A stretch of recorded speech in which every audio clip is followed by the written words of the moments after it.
Good morning students. बेटा पिछली class में हमने क्वेश्चन नंबर 4 तक कर लिया था, ठीक है, एक्सरसाइज 11.1 का। और अब हम कर रहे हैं क्वेश्चन नंबर 5। देखो बेटा फिगर दी हुई है ये वाली क्वेश्चन नंबर 5 की, ठीक है।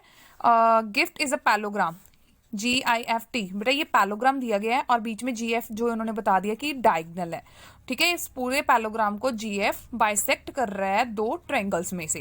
तो उन्होंने बोला है फर्स्ट क्वेश्चन है आपका, is triangle GIF congruent to triangle GTE। इन दोनों को आपको कॉन्ग्रुएंट प्रूफ करना है, ठीक है, और रीजन बताना है। और second one is does GF bisect angle TGI और IFT। तो बेटा यहाँ से आपको ऑब्वियस ही है कि GF जो है इस एंगल को भी बाइसेक्ट कर रहा है और इस वाले एंगल को भी बाइसेक्ट कर रहा है। तो इसका आंसर तो ऑब्वियस है, देखने पर ही यस आना चाहिए। तो इसको मैंने क्या किया, पहले फिगर लिखी बनाई, इस दो ट्रायंगल्स को मैंने ऐसे डिवाइड कर लिया, ठीक है, GTF और GIF, ठीक है। तो सबसे पहले मेरे को दिख रहा है कि जो ये GT है, ठीक है, वो FI के इक्वल है, ठीक है, और GF है और GF के ये दोनों आपस में कॉमन है, TF GI के कॉमन है, ठीक है। तो ये तीनों मैंने बता दिया कि तीनों चीजें हो गई। यहां से अगर आप देखो ना तो ये वाली चीज यहां से आपको दिख जाएगी कि GF, ठीक है, जो ये डायगोनल है ये बाइसेक्ट कर रहा है दोनों पैलोग्राम को दो ट्रायंगल्स में।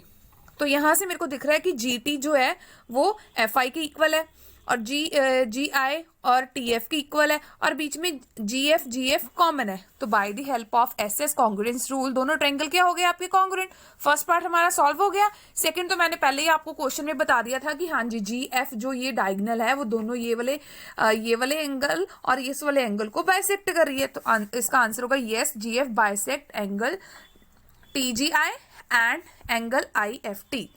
उसके बाद बेटा 6th क्वेश्चन है, ठीक है। 6th क्वेश्चन आपका है कि in figure measurement of some parts of the triangle are indicated by applying SAS congruence rule। State the pair of congruent triangle if any in each case। In case of congruent triangles write them in symbolic form। Firstly आपको ये figures देख रहे हो, आपको इन दोनों triangles को congruent proof करना है by the help of SAS congruence rule और बाद में इनको कॉन्ग्रुएंट प्रूफ करना और सिंबॉलिक फॉर्म में लिखना है। तो ये मेरे पास फिगर थी, ठीक है। तो देखो ये एक जैसी नहीं बन रही है तो सेम है, देखो एंगल सेम है। तो मैंने एक फिगर को इस वाले ट्रायंगल को थोड़ा सा रोटेट कर लिया। जब मैंने रोटेट किया इस वाले ट्रायंगल को तो ये इस टाइप से बन गया, ठीक है। बाद में आपको दिख रहा है कि फर्स्ट GF है, ठीक है, वो PQ के इक्वल है, ये भी 3.5 है, ये भी 3.5 है। उसके बाद ये एंगल DF और एंगल PQR दोनों 40 डिग्री है। उसके बाद आपको क्या दिख रहा है, EF और RQ कितना है, 3 सेंटीमीटर, ठीक है, दोनों इक्वल हो गए। तो ये साइड एंगल साइड, तो देखो मैंने यहां पर लिख दिया कि ट्रायंगल DEF है और ट्रायंगल PRQ है। इनमें हमें सबसे पहले क्या दिख रहा है कि DF PQ की इक्वल है 3.5, ठीक है। उसके बाद एंगल DFE और एंगल PQR इक्वल्स है 40 डिग्री। फिर EF और RQ इक्वल है कितने हैं, 3 सेंटीमीटर। तो by the help of SAS congruence rules ये दोनों ट्रायंगल आपके क्या हो गए, कॉन्ग्रुएंट, ठीक है। और इसका ये वाला जो सेकंड पार्ट है इसी की तरह सिमिलर है, ठीक है। तो ये आप खुद करोगे। उसके बाद नेक्स्ट क्वेश्चन है आपका क्वेश्चन नंबर 7, ठीक है।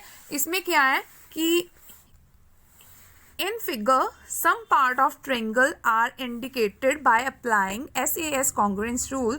state the pair of congruent triangle in symbolic form। तो आपको यहाँ पर एक फिगर दिख रही है ये वाली, ठीक है, उसको बोल रहा है कि by the help of SAS congruence rule आपको इसको कॉन्ग्रुएंट प्रूफ करना है। तो मैंने इस फिगर को देखो डिवाइड कर दिया दो ट्रायंगल्स में, दोनों में ये वाला जो पॉइंट है या आप इनको एंगल बोल लो कि कॉमन है।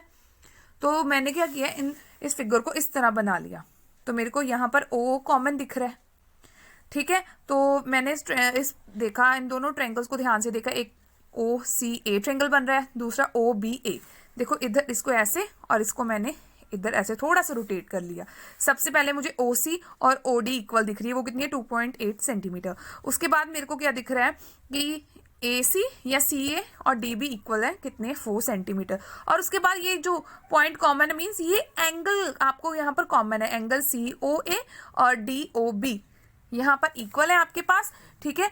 तो ये by the help of SAS congruence rule ये दोनों ट्रायंगल के हो गए आपके कॉन्ग्रुएंट, ठीक है बेटा।